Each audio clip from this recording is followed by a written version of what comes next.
때로는요, 가장 큰 비극이 어떤 엄청난 악에서 시작되는 게 아니라 그냥 있는 것, 바로 망각에서 시작될 때가 있습니다.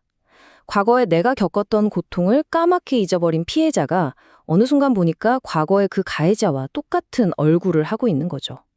오늘 이 슬프고도 중요한 패턴에 대해 한번 깊이 들여다보겠습니다. 미워하면서 닮는다. 이 말 다들 들어보셨죠?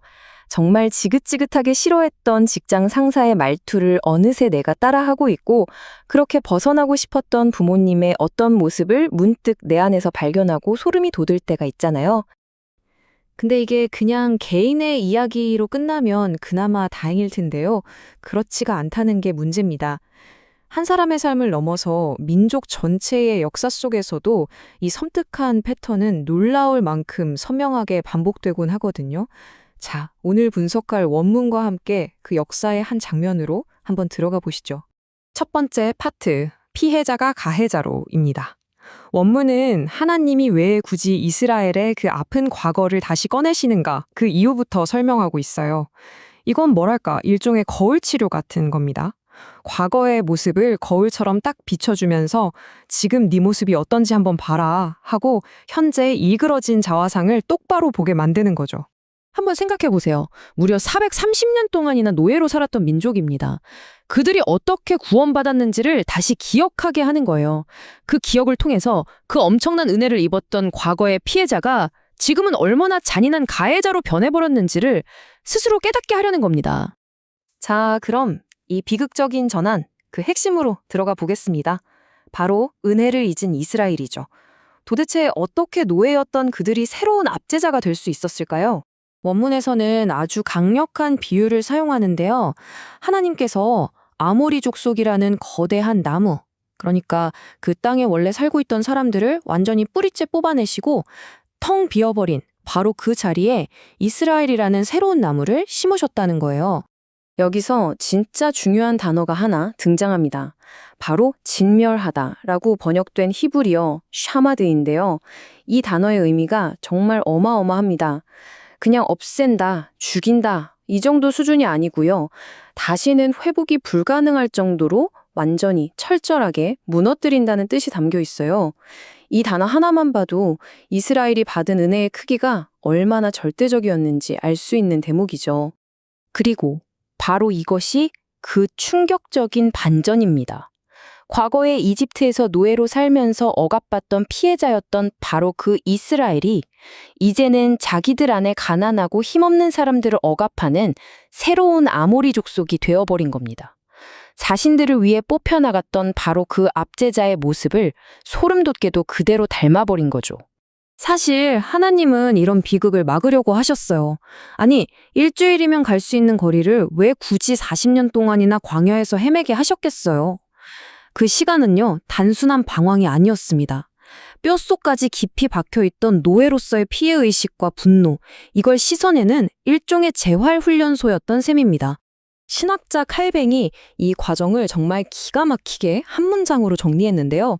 하나님은 먼저 압제에서 건지시고 그 다음 압제자가 되지 않도록 훈련하신다. 그러니까 구원과 교육은 한 세트였던 거예요. 하지만 이스라엘은 이 훈련의 의미를 완전히 잊어버리고 말았습니다. 이스라엘의 타락은 그냥 과거를 잊는 데서 끝나지 않았습니다. 이제 한 걸음, 아니 한술 더 떠서 진실을 말하는 목소리 그 자체를 억누르려고 해요. 바로 하나님의 입을 막는 단계로 넘어간 거죠. 하나님은 이스라엘이 길을 잃지 않도록 말하자면 두 개의 아주 중요한 안전장치를 주셨어요. 하나는 하나님의 말씀을 날 것 그대로 전하는 선지자였고, 다른 하나는 특별한 서약을 통해서 그 말씀을 온몸으로 살아내는 살아있는 증거, 바로 나시린이었습니다. 이 둘은 이스라엘 사회의 살아있는 양심이자 하나님의 목소리 그 자체였던 거죠. 그러자 이스라엘이 어떻게 했을까요? 이 슬라이드를 보시면 그 방법이 너무나 명확합니다. 첫째, 듣기 싫은 진실을 말하는 선지자에게 예언하지 마 하면서 입을 막아버려요. 둘째, 거룩한 삶의 본보기인 나시린에게 절대 마시면 안 되는 포도주를 억지로 마시게 해서 타락시킵니다. 말과 삶, 양쪽에서 하나님의 목소리를 모두 지워버리려는 시도였던 거죠. 자, 이제 이 이야기는 고대의 이스라엘을 넘어서 바로 오늘 우리 현실로 넘어옵니다. 원문은 이 피해자에서 가해자로 변하는 패턴이 오늘날 우리 사회 곳곳에서 섬뜩할 정도로 똑같이 발견된다고 지적하고 있거든요.